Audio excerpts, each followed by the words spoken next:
Dune Part 2 releases its full trailer. Greta Gerwig is taking us back to Narnia. Actors may join the ongoing writers on strike. And some MCU casting news. All that and more awaits you on Multiverse News.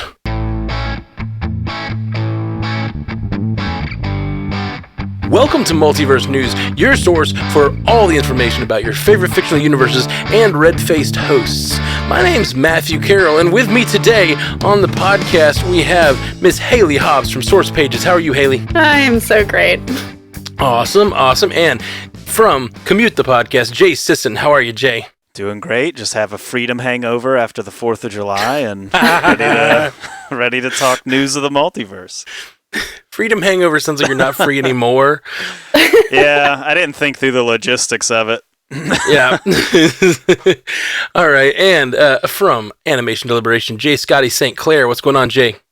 Scotty? I'm doing all right. Yeah. The background is all new, all different, but you got the same old Jay Scotty here. Dude, we've been so worried about everything. Is this the new place? Is this where you're going to be streaming from now on, or is this just for today? No, just visiting the folks in Washington State. So. Oh, gotcha. Yeah, it's got a bear in the background. Not a real bear for those listening, but a stenciled bear. Be safe, okay. Yeah, be safe, Jay Scotty. No fetal positions today. Jay Scotty will be giving his commentary from the fetal position, and I mean, our Twitch viewers would go through the roof, though. Like, that'd be must-see TV. It's like, and then I edit out all the bear attacks, like to make sure it just sounds normal, but you have to watch the video to realize Jay Scotty's being attacked by a bear. All right. It is carnage everywhere, everybody. Jay Scotty started to sound weaker toward the end, but it was really good edit. It's just blood loss. It's all right. Okay, let's get to our first story. Denis Villeneuve's highly anticipated Dune Part 2 released a full 3-minute trailer last week, where we saw more shots of the now well-known Arrakis, as well as extended shots of Florence Pugh as Princess. All right, we were such a rush, I forgot to ask how to say these names. Someone help me out. Princess Irulan. All right, thank you, Jay Scotty. And Austin Butler as Feyd Rautha. Thank you. And Christopher Walken as Emperor Shaddam. Shaddam. See, this isn't my story. This is why I'm just the anchor tonight, and I don't even know how to say these names. Okay. After seeing more of this long-awaited follow-up, do our visions of the future point toward a conqueror at the box office or a sandworm-sized flop? Breaking news, if you didn't know, I am into Dune, and I am very much looking forward to this sequel. And this trailer did nothing to change that. If anything, it increased my excitement and my anticipation. We got some great lines of dialogue. It was really nice to hear Paul mention how the Fremen had been battling against the Harkonnen for decades, and he mentioned his family, the Atreides, had been doing it for centuries. So some really powerful lines there. It was nice to spend more time with some of these characters. We got our first look at Christopher Walken as the Emperor. At first glance, hearing that casting, I was a little on the fence, but I really like what they're doing there. And of course, I've been on the record about my crush on Florence Pugh, so getting to see more of her character and the just otherworldly garb she's going to be donning was really cool. It does look like it's going to be a lot more action-packed. I actually watched it with my little brother that has no association with Dune whatsoever, and he was like, oh, this looks like Halo meets Lord of the Rings. I'm like, well, if that's the vibe you're getting for it, they're doing their job. So really, really enjoyed this trailer. I guess the only other takeaway I had is it looks like, just being so familiar with the novel, it looks like they're doing some things with Paul and Zendaya's character, Chani. It looks like they're going to play with that relationship a little bit more, but I think it's going to feed into the drama and the overall character arcs that we're going to get. So, yeah, definitely looking forward to this one, and all signs are pointing towards another box office success. Yeah, this movie was a success at the box office, but it also came during that weird year where Warner Brothers released a year of films on HBO at the same time as theaters,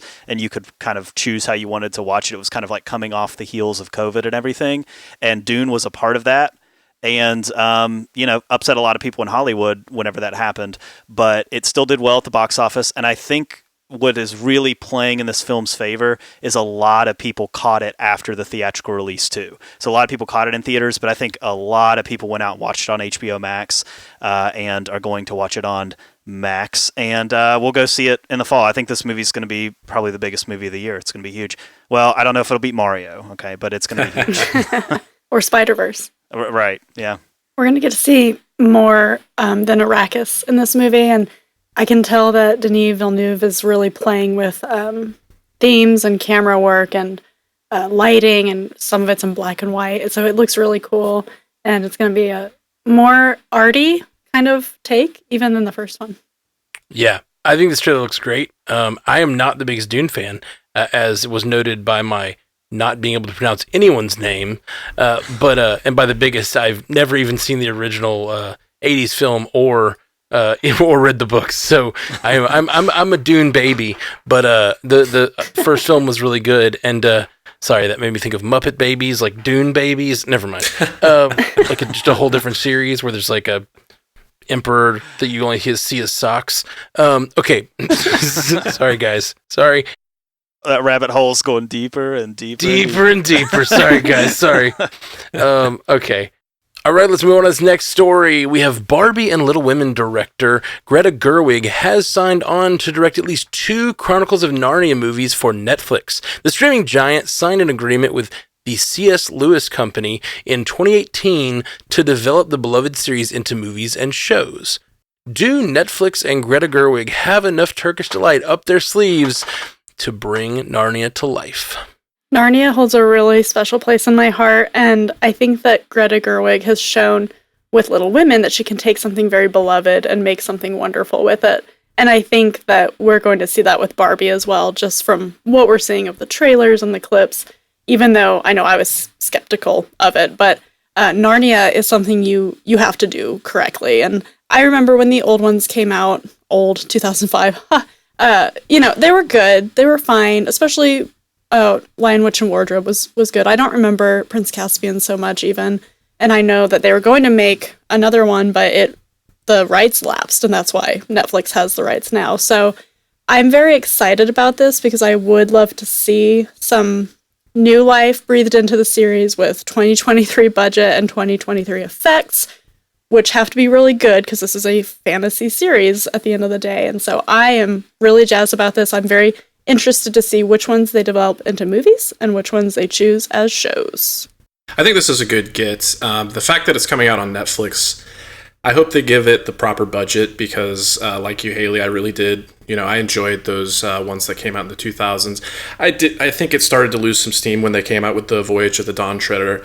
But, all that being said, I really hope that they show us some stories that we haven't seen. I don't really need to see The Lion, the Witch, and the Wardrobe again. I could hold off from seeing Prince Caspian again for a while. And, I really enjoyed the book series as a kid. I kind of read those before I graduated to Lord of the Rings. And some of the ones that stood out to me, I think The Magician's Nephew is like chronologically first, so I think that would be a logical starting point.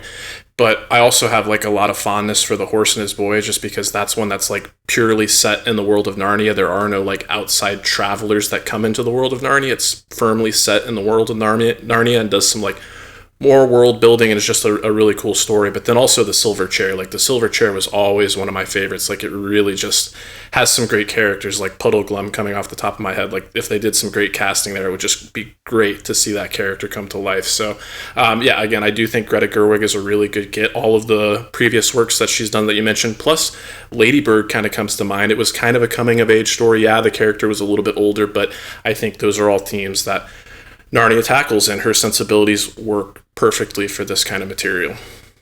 Yeah, you mentioned 2 of my favorites too, Silver Chair and The Magician's Nephew. They're kind of dark, and I would love to see us get a little dark with this material. Oh, definitely.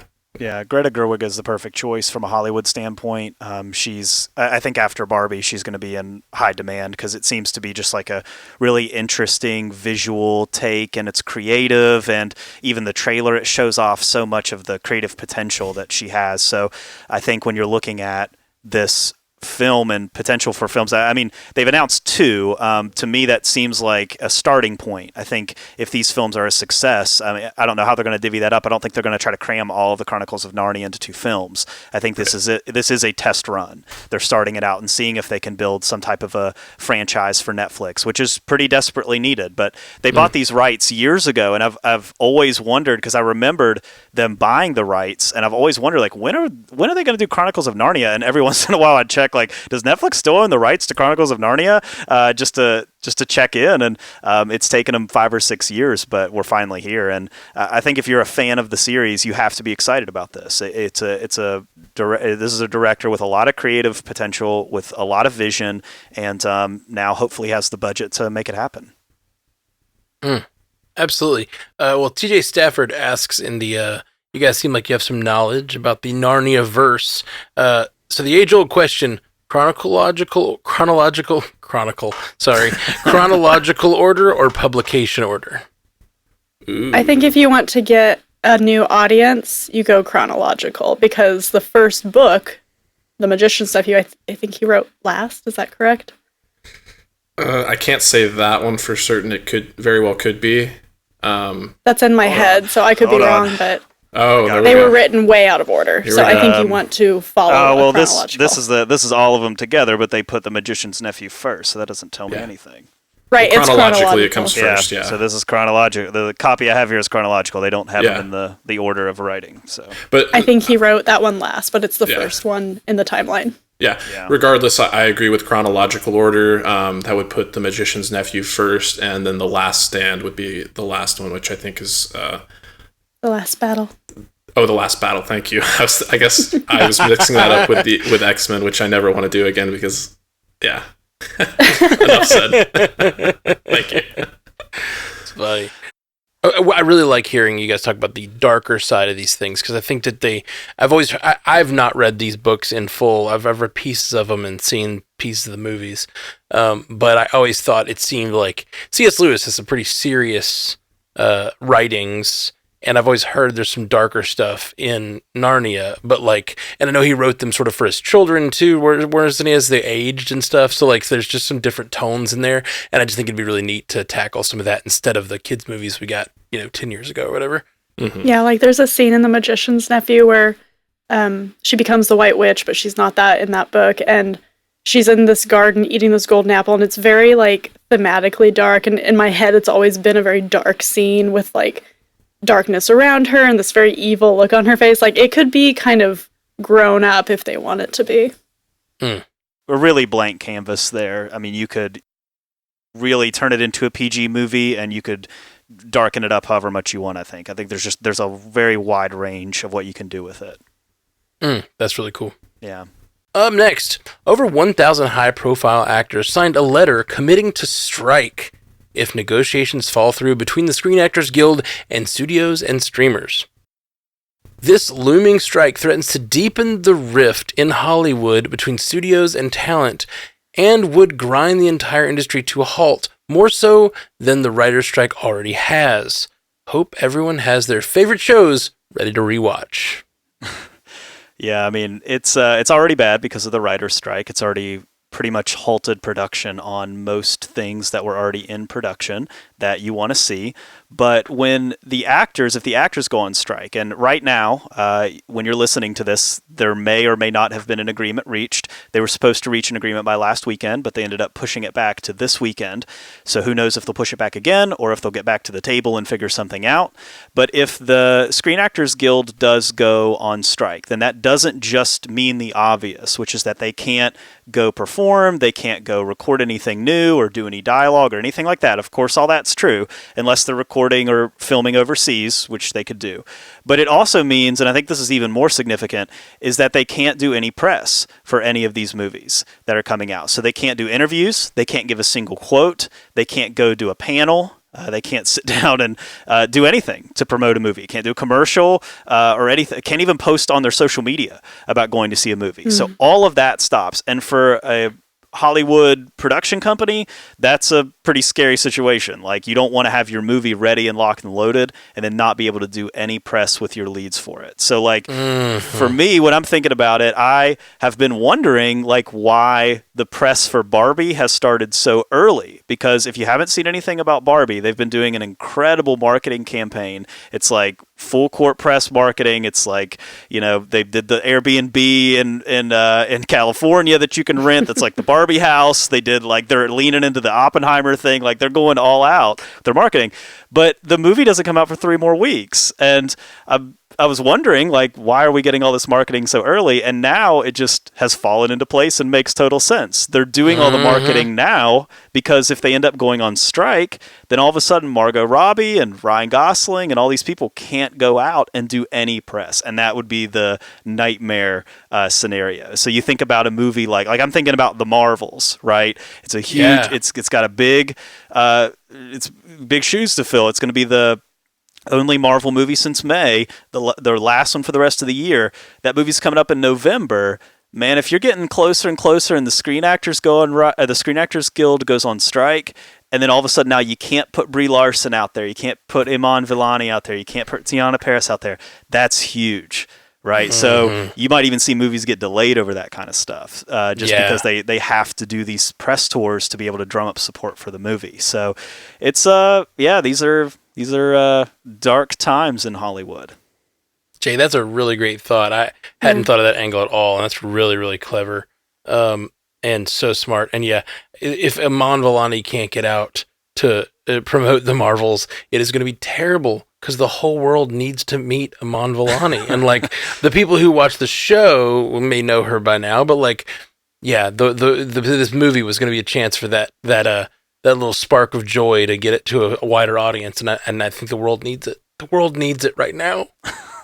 The Darksider in me is kind of curious to see what would happen. Like, I don't want it to happen, but I like to see the consequences of these things kind of play out. It would be very interesting because it hasn't been this way in Hollywood for a very, very, very long time. But the Lightsider in me hopes that this is enough pressure to get some deals closed and get our people back to work.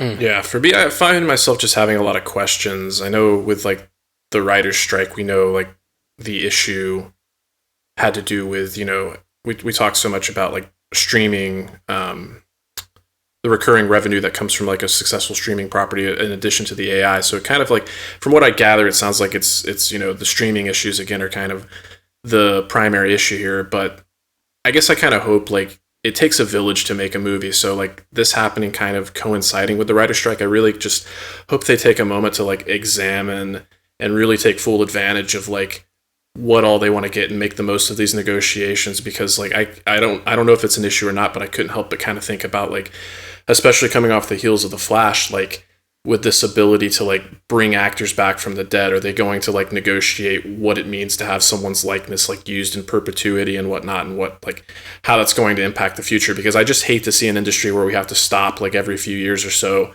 to, like, do this all over again, because it does result in these delays. And I want to see, you know, the people that work so hard be compensated in the right way and be protected. But I just don't want it to be all the time. And I know the landscape and the atmosphere is constantly shifting and changing, but I also wonder, like, are we going to see a possible outcome where actors don't necessarily want to be associated with the guild as much? They just want to, like, get their fame and become famous. I don't even know what that looks like, if they're going to be, like, blacklisted by the rest of the, you know, industry or what. I just think there's, like, a lot of ramifications here that are at this point unseen. Yeah, absolutely. One of the things that I just keep coming back to, I'm just kind of I don't know that any of this stuff falls on moral lines. Like, I think a lot of it is just people playing for power to get the best thing they can. I do support generally the workers more than I support the studios, but, like, the thing that I keep wondering is, like, we've had these big booms in Hollywood, and when the actors are, like, fighting for their, like, listen, this is in this huge boom, and, like, you guys are making all that extra money, and the actors' pay isn't moving. Like, we see that a lot in industries. But you also have the kind of inverse where, like, when a retraction in the economy happens or a retraction in a certain industry happens, you also have people fighting over less. You know what I mean? Like, and right now we are clearly seeing that with a lot of these movies that aren't even breaking even. Like, normally movies break even on their first weekend, like, full stop. Like, that's most movies break even on their first weekend, it seems, or like the first few weekends. And it's like right now we're seeing a ton of movies that are just falling flat. And it's just that post-COVID, nobody's going to the theater. I wonder if part of this struggle is like everybody wants to keep making more money. That's the whole goal everybody has in all these like industries. That's the goal of all of their agents. All want to keep making more and more money and that's the goal of all the studios to every year increase what they're making. And like, what happens when that pie is just getting smaller and getting smaller and getting smaller? And it's like, that money has to come off somebody's end, and now, like, you know, I'm sure the studios want to maintain every bit of profit they can, and the actors don't want to take less, and the workers don't want to take less, which, like, I understand it from all perspectives, but it's like, how does that shake out? And I think honestly, this, so much of what we talk about in the show is the strikes and the merge purge, like, situations, all, like, kind of are that confluence of, like, I think it's like a kind of this, like, the struggle of the economy of lack, you know, like there's a lot missing from that. There's a lot of things that aren't being as successful as they might have originally intended. And like, we're dealing with those ramifications, I guess. Okay. Up next we have, it always feels awkward when I'm the last one to talk. I always try to jump in the middle because I feel like when I talk last and then I have to jump right into the next story, it feels like there's just silence. I don't know. Anyway. Or it feels like I took the final word. I don't know. It just feels weird. Okay, up next. Though many Marvel productions have been halted or pushed back, that hasn't stopped the future of the cinematic universe continuing to take form. Speaking as a guest on the JW3 Speaker Series, star Benedict Cumberbatch confirmed that he will return as Doctor Strange to film scenes for an upcoming Marvel film that is set to start filming next year. Additionally, industry scoopers are reporting rumors that Margot Robbie has turned down the role of Sue Storm in the upcoming Fantastic Four film, and the role has now been offered to Vanessa Kirby. Are these breadcrumbs about the MCU's future substantial enough to satiate our appetites for more Marvel? You know, we called these breadcrumbs in the intro there, but I'm thinking in hindsight we should have called them Marvel morsels. And I'll take all the Marvel morsels I can get, you know. As a fan of this content, it's nice that the Marvel machine, even with all the halted productions, it keeps on going, and we have stuff to discuss and stuff to look forward to. And I'm a massive Doctor Strange fan, so there's not a lot to go off of here. It was a quote saying, I think he said something to the extent like Marvel capers will be happening next year. So I think the big question is, what property is he going to pop up in? I saw a lot of people like postulating that it might be Deadpool 3. It sounds like that one's going to be visiting a lot of past properties and kind of being maybe the version of Deadpool kills the Marvel universe. Maybe it'll be Deadpool kills the Marvel Cinematic Universe. But I think Agatha Coven of Chaos is another likely candidate. A lot of people wanted Doctor Strange to pop up in WandaVision, and that never happened. So I think he would fit right in with the, you know, magical world of the Coven of Chaos, and I would love, you know, to have Catherine Hahn get to have some interplay with Benedict Cumberbatch there. But also to speak to the casting rumors there, I think as much as I thought, you know, Margot Robbie would have been a great get and she would have done a great job in the role, Vanessa Kirby does excite me a little bit more. She's a little bit more of a newcomer. You know, she's been established and had some big roles, but this could really be her chance to like break through to the mainstream. So with that being said, she was on my short list, like my wish list. I think it was her, Haley, you already talked off air about Alicia Vikander. I think she would be a great addition to the MCU, but then also Mackenzie Davis. I think like any one of the three of them could be like great, like femme fatales or like heroines that, you know, would lend a lot of talent and beauty to the Marvel Cinematic Universe. I already got Florence Pugh, so if they can keep like, you know, plucking these talents from these lesser known films and put them in the Marvel Cinematic Universe, I'd be really happy. Florence is our new Pedro. Hey, don't throw that bit out there like that, because I'll start throwing all kinds of Florence Pugh news at you. I'll run with it. Run with it, Jay. If the Screen Actors Guild goes on strike, Benedict Cumberbatch ain't going to be filming anything. So, but I actually like the idea of Vanessa Kirby as Sue Storm more than Margot Robbie, and that's not a shot at Margot Robbie. I mean, she's immensely talented, but I think at this point it's just. I want to see a different person in that role. I think seeing somebody get we've talked about it before, like seeing Marvel take people who are Vanessa Kirby's not an unknown, but like a relative unknown, not a super household name. If you said Margot Robbie, people are going to know who you're talking about. If you say Vanessa Kirby, not so much, right? So I think like pulling those people in and then kind of building franchises around them, Marvel's kind of done great with that in the past. So I kind of like the idea of being able to do that with this franchise, which is going to carry a lot going forward. Something you said, Jay Scotty, made me think. So this has not passed the Multiverse news vetting process for news. So this is not news. This was a meme I saw today. Someone posted that some creator from Agatha, House of Harkness, said that Agatha Harkness is very much WandaVision season 2. Okay. Which I thought was an interesting quote from some creator. I didn't even see who it was. I just saw it floating around. But when you said that about Benedict Cumberbatch being in Agatha Coven of Chaos, I thought about the idea that like he was supposed to be in WandaVision and supposed to be a part of that series, but never was able to because of COVID. So I'm wondering if that is a continuation, if there's a part of his story connected to the Darkhold, connected to all of that. I know we saw that in Multiverse of Madness to some degree, but like if he might appear in that, makes a lot of sense, I guess is all I was getting at. Sure. He's probably already prepped to appear in season 1, as it were, if that really is a true quote from a creator. But maybe we'll talk about that next week when we've had time to vet that story really. Sounds good. I saw that headline too, and I thought didn't make any sense. So the spinoff is a season 2. No, it's just a spinoff. It just lives close to that world, right? It lives close to that universe. Yeah, so I also saw that, and it kind of made me roll my eyes. I'm very excited for Coven of Chaos. Very, very excited for that. But otherwise, I don't have much to add other than you guys kind of covered it all. I'm looking forward to a potential Vanessa Kirby Sue Storm, and we can't get enough of Benedict. Can't get enough. All right, well, let's move on to our Spotify poll for this week. What you got for us, Jay? All right, well, we were talking about San Diego Comic-Con last week and how it's going through some struggles, and we asked, does the lack of big players at San Diego Comic-Con make you less likely to go? And we got 74% of the vote said yes, so it does not spell good for San Diego Comic-Con, with 26% of the vote saying no. Oof. This honestly shocks me, because I don't go to cons a lot, but I do not go at all for the big people.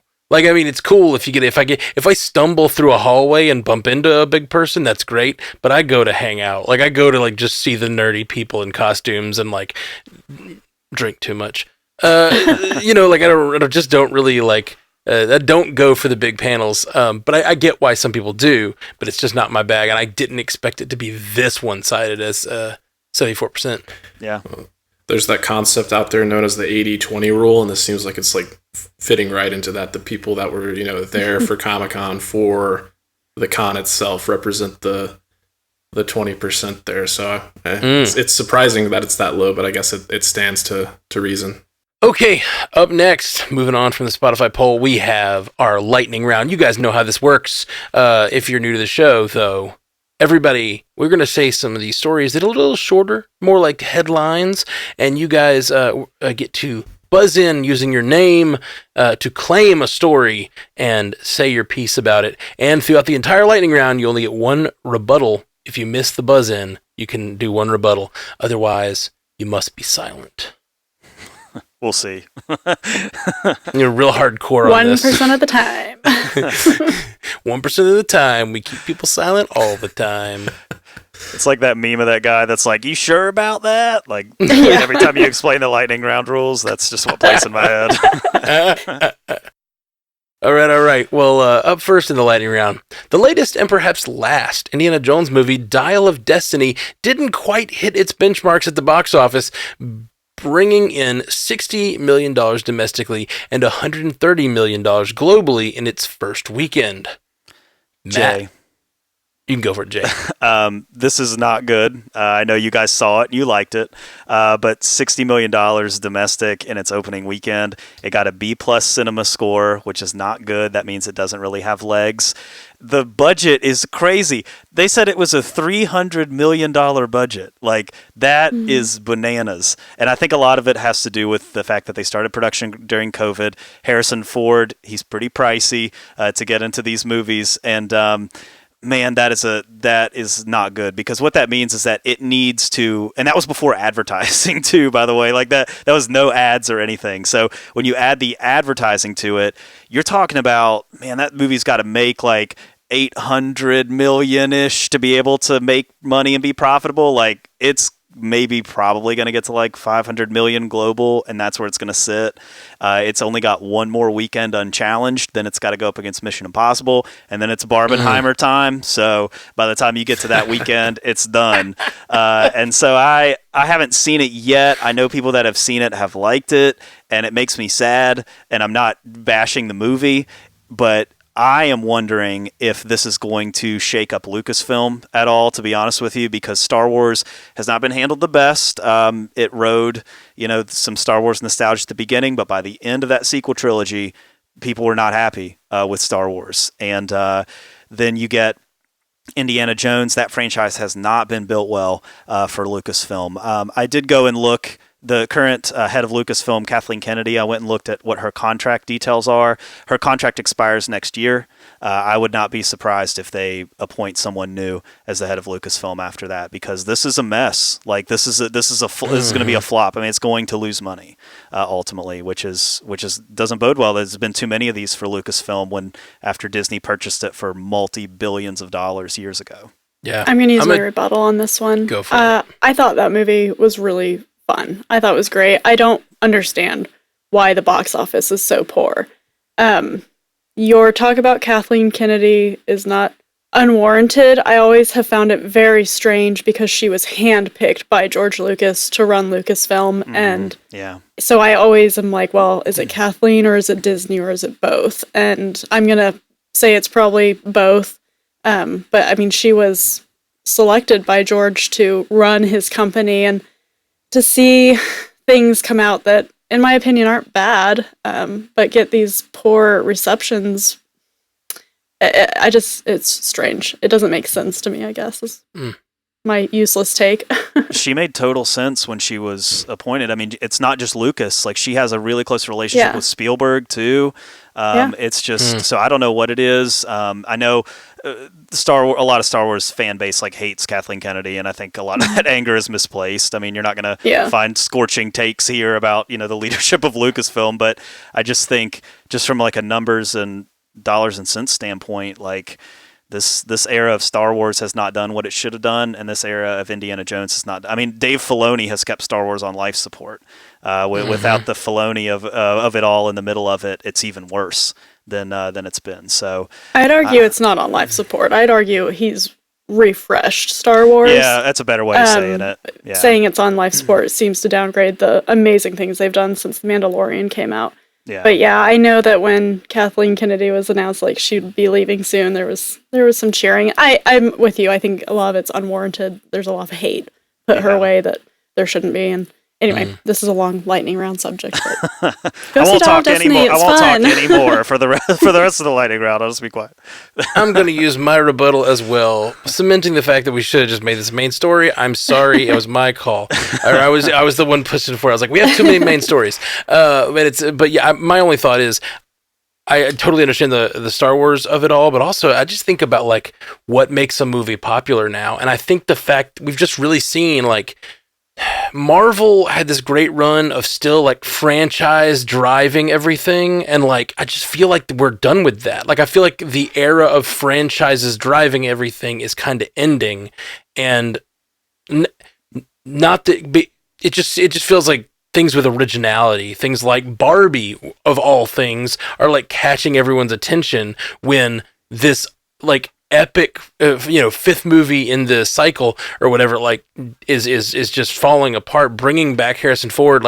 It's a really good well done thing, and it also lives in the shadow of Crystal Skull. There's all these reasons that it didn't do well, but the thing that fascinates me is like what makes a movie popular now, and like I don't know if they know, and I think it has something to do with originality and like something sparking us. We have to have a fresh reason to go. We're no longer going to the theater just out of like rote. You got to convince us into the theater with something original, and I don't think they're doing that with a lot of the franchises right now. Limestone Leaf in the chat has a good point. Maybe this is another good message to Lucasfilm that nostalgia isn't enough. Limestone Leaf, you already used your rebuttal. And the marketing wasn't good either. Like it leaned a lot into like if you like Indiana Jones, you'll like this was kind of the way that it was presented to me through commercials. You know, I didn't really get the sense of like we want newcomers to this franchise. Like if you've never seen Indiana Jones, come see this movie. It was very much sold as like, hey, if you watch these in the 80s, you'll think this is awesome. Absolutely. And they should have leaned a lot more into those new characters, and they should have put Phoebe Waller-Bridge out there more. You know, they should have really tried to draw in more people. Absolutely. I think this movie would have done better if it had come out closer to when it was originally supposed to, because Phoebe Waller-Bridge was kind of on fire right around that COVID time, and now it's been 3 or 4 years, and she's just not, her star isn't rising anymore. Like, she's still great. She's my favorite thing about the movie, as much as Harrison Ford's amazing. I love her in that movie, but I feel like her moment was 4 years ago and kind of missed it with this one. Okay, let's move on because lightning round. July movies are projected to heat up the box office, and Barbie movie pre-sales are already outperforming The Little Mermaid, and Oppenheimer is projecting a conservative $50 million opening. Scotty, coming off the tails of what we just talked about with Indiana Jones, I think a big part of it is the marketing. Like, I just don't think the marketing was there for Indiana Jones, and it has been there for Barbie. So I think that's why these pre-sales are like off the charts. Like, we talked about how they were so bold in their marketing, saying whether you hate Barbie, whether you love Barbie, this movie is for you. And I go back to that first trailer where they had the homage to 2001: A Space Odyssey, like throwing up the Barbie doll into the air, and like that's just going to get everybody. That's going to get, you know, film fans like myself that, like, you know, love the filmography of like Stanley Kubrick or whatever, and I just think it's been really smart marketing, and even like seeing Greta Gerwig and Margot Robbie like play into the competition with Oppenheimer. Like, I think that's why Barbie is going to be very clearly the winner of this, like, again, the best double feature of all time. I'm going to see both, but I am itching to see Barbie just a little bit more this time, and I think the marketing is exactly why.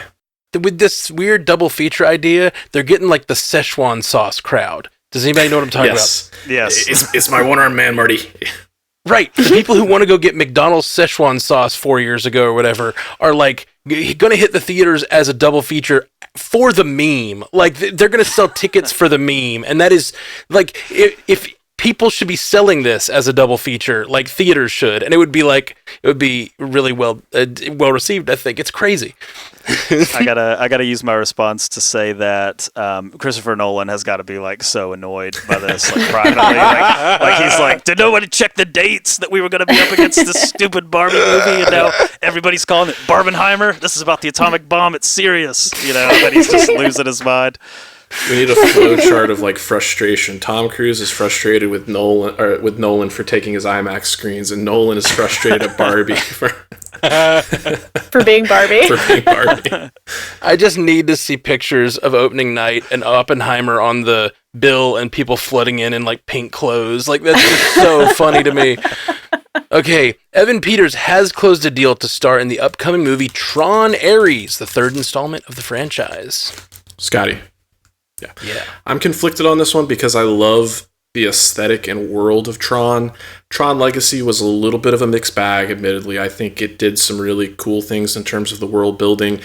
Some of the effects weren't quite there, and the story was a little bit weak, but that Daft Punk soundtrack is something I still go back to time and time again. So with this one, the casting of Jared Leto, I kind of go back and forth on that one. But I don't know, the fact that he's going to be the protagonist, I really hope they're kind of like subverting expectations, because the casting of Evan Peters, a lot of the rumors out there is that he's going to play the villain. He may be replacing Cillian Murphy as Edward Dillinger Jr., who had a very small appearance at the end of Tron Legacy. But I don't know. For my purposes, I'm trying to, level my wants and expectations versus what they're going to present with us. But I think I would rather see Evan Peters as the hero and someone like Jared Leto more of the villain, like he kind of did in Blade Runner 2049. He was a great villain in Blade Runner 2049. All right. During an interview with Inverse, Anthony Mackie revealed that he contacted Marvel Studios several times and even wrote letters in early 2010s about playing Black Panther in an early Marvel film. Haley, there's been a lot of I wanted to be in Black Panther talk lately in the interwebs, and this is the first time we've really talked about it.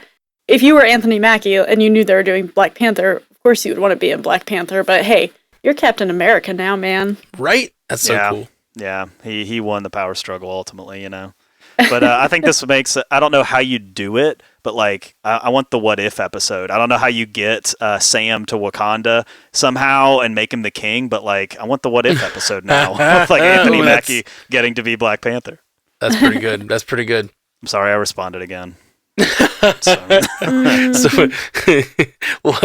Lyson Up said, poll for the week, who's going to do the most rebuttals? Hey, whoever took me, you're welcome. An executive for Mattel Films spoke to the New Yorker about upcoming films, including an A24 type surrealistic Barney film with Daniel Kaluuya, saying, "We're leaning into the millennial angst of the property rather than fine-tuning this for kids. It's really a play for adults. Not that it's R-rated, but it'll focus on some of the trials and tribulations of being a 30-something, growing up with Barney, just the level of disenchantment within this generation." Scotty. Matt.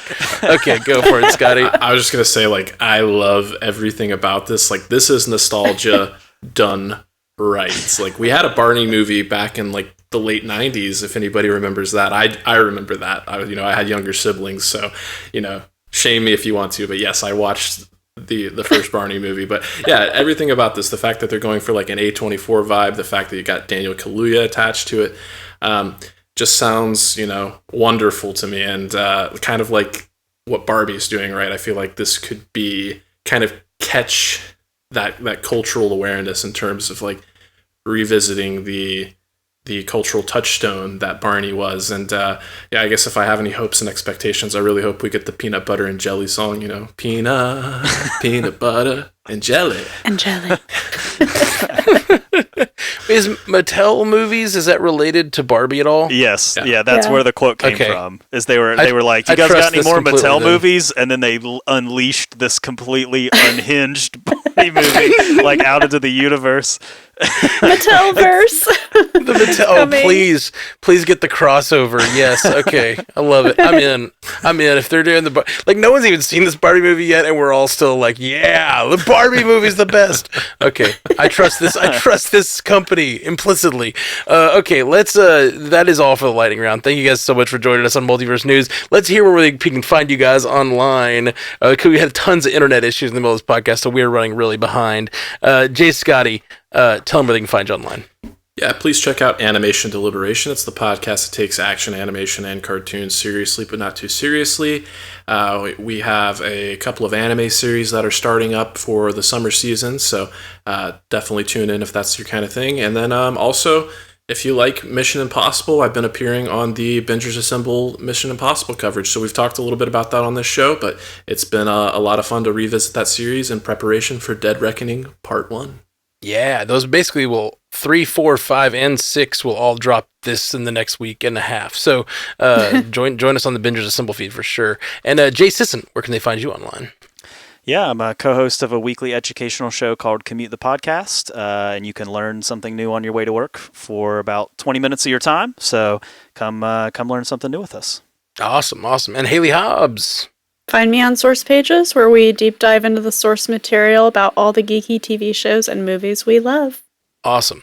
Well, guys, thank you so much for joining us here on Multiverse News. Really having a great time doing this show and really loving seeing the audience grow. Thank you so much. There's so many, I don't know. there were like 60 people answered the poll this week. It just feels like it's like an active thing. You guys are out there, and we love it. We love it. We need to get some way of getting you guys even more involved on the show.